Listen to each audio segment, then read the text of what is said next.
Students, this is the next video of the same lesson. So we'll continue with the lesson.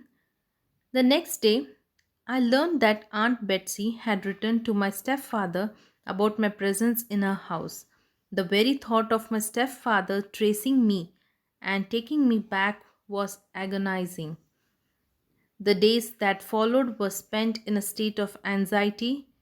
Fortunately, Mr. Dick grew fond of me and I got to spend some time with him. The memorable moments that I shared with Mr. Dick, whose passion for flying kites was insurmountable, eased my discomfort to some extent. So finally, after that night, he had some time to spend with his Aunt Betsy, but he came to know that Aunt Betsy had sent a letter to his stepfather calling him over to that place. With this thought, he again got scared. Oh my god, again he's going to come back. And this time he was scared that is he going to take him back or Aunt Betsy is going to send him back with his stepfather. He was very scared because this was an agonizing means it was painful.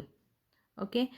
So what happened in due days, in these 2 3 days, whatever, till the letter was being sent and everything, he found a very good bond with Mr. Dick, the gentleman who lived in Aunt Betsy's house. So Mr. Dick and he used to spend good time together.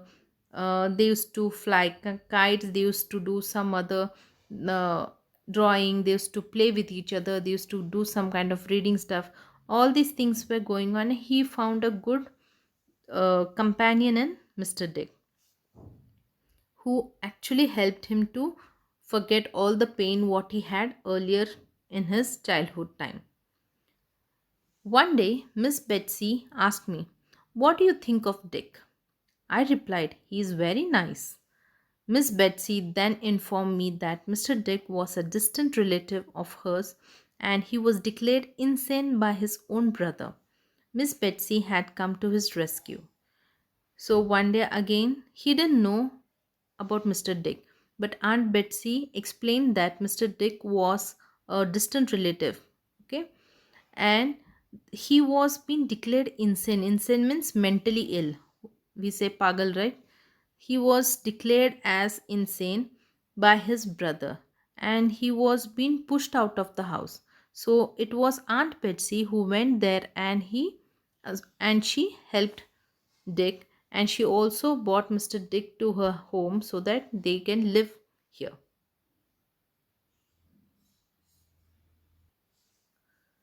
Got him home. I was told that Mr. Dick had been living with her for past 10 years. On hearing about this, my affection for my aunt increased manyfold. So what happened? As I told you, Aunt Betsy brought Mr. Dick home as he was homeless, and past 10 years he had been staying with her. And hearing to this, David felt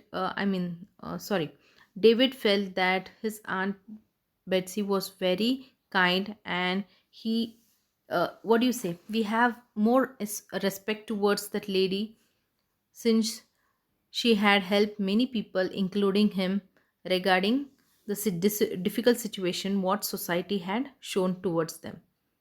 The next day, Mr. Mudstone rode into the gate with his sister, Miss Mudstone. Miss Betsy first reproached Miss Mudstone for allowing her donkey to trample the edge of her lawn. Then she called for me to meet the visitors.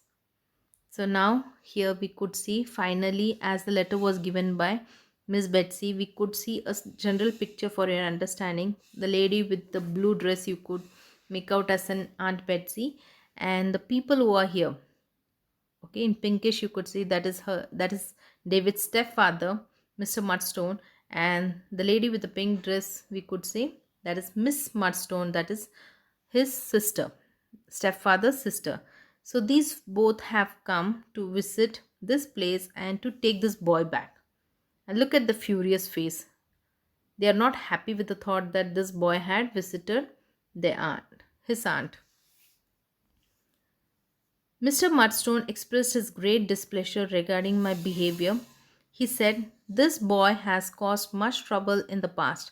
He has rebellious spirit and a violent temper. We have tried to correct his vices, but all in vain. So now here the blame game starts. Now these two had come to start complaining about David to Aunt Betsy. How does the complaint goes? The complaint is that this boy is very arrogant. He doesn't have a proper behavior. He don't have a proper temper. Temper means in no minute getting angry. That is called losing your temper. And all these things he was trying to explain Aunt Betsy. And he also mentioned that they had taken a lot of efforts to correct this child, to help the child, but all his vices, to correct his vices means ते विचार आपण म्हणतो मराठीत vices means विचार but all in vain means everything was a waste. So this is how these both, that is Mr. Mudstone and Miss Mudstone, were trying to tell Aunt Betsy about David. Do you think children, was it right? Was this the right thing earlier happened with David? No, it wasn't the same story. Okay, let's see what Aunt Betsy has to say. In turn, my aunt asked, "If he had been your own boy, would you have beaten him?" So Aunt Betsy seems very strong, and to this very immediately she gave some reply, and she asked that if this boy was your own son, would you have beaten him and sent him off to a house in London at such a tender age? Tender means very early age, that is like age of something 7 8. Miss Murdstone replied sharply, "If he had been my brother's own son, his character would have been very different." So to immediately his sister, stepfather's sister, come and replies that if he was my brother's own son, he would have not been such kind of boy. So what does she mean about it? Does she mean that David was a bad boy? Or does she mean that David was not suitable to live in that house? There are many questions. We'll discuss later about it. Mr. Murdstone added that he would take me back and dispose of me as he thought right. My aunt simply informed the two visitors that she had no intention of sending me back with them. Instead, she had decided to be my guardian. So now Mr. Murdstone was very clear that he wanted David to take back with him, and as usual, what will he do? He will make him to do some heavy work, or he will put him somewhere away from his house. But to this, Aunt Betsy was very stern, and she said that she had no intention. Intention means willing to do something of sending David back with them. Instead, she had decided to be his guardian. Guardian means guardian is a person, one who takes care of someone. Before Mr. Murdstone and Miss Murdstone left, Miss Betsy said, "Good day, sir, and goodbye." Looking at Miss Murdstone, she exclaimed, "And good day to you, ma'am. Let me see you ride a donkey over my green again, and I will knock your bonnet off your head and tread upon it." So while leaving, Aunt Betsy gave a wise thought to these both of them, that again, if they try troubling this boy, or try coming back to home and giving such wise words, she is going to really knock the bonnet off, means it's a kind of saying, okay, that I will take and I will be there to show my side of punch. So it's a kind of saying, knocking off your bonnet from the head, like when you hit someone, the hat will just fly off. You can just take the meaning like that. Next one. Once the Murdstones had left, my aunt turned to Mr. Dick and said, "Will you consider being David's guardian jointly with me?" Mr. Dick smilingly replied, "I shall be delighted to be the guardian of such a bright young man." With a deep sigh, my aunt said, "Then that's well settled." I was so happy that I hugged my aunt and kissed her many times. I shook hands with Mr. Dick repeatedly. I was delighted to have the two of them as my guardians. Thus, I began my new life. So, here what happened finally, Mudstones left the home, and after this, Aunt Betsy just asked Mr.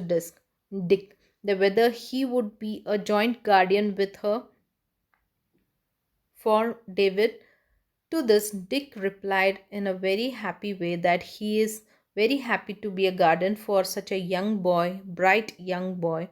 And when he heard, that is, when David heard all the good things were coming to him, he was so happy and he said thanks to his aunt by just hugging and kissing her and shaking hands with Mr. Dick repeatedly. He was delighted to have these both in his life after a very long time, that something good was happening with him. So, this was the end of this chapter here. In the next chapter, we will be continuing the same part. We will be seeing what further happened in his life.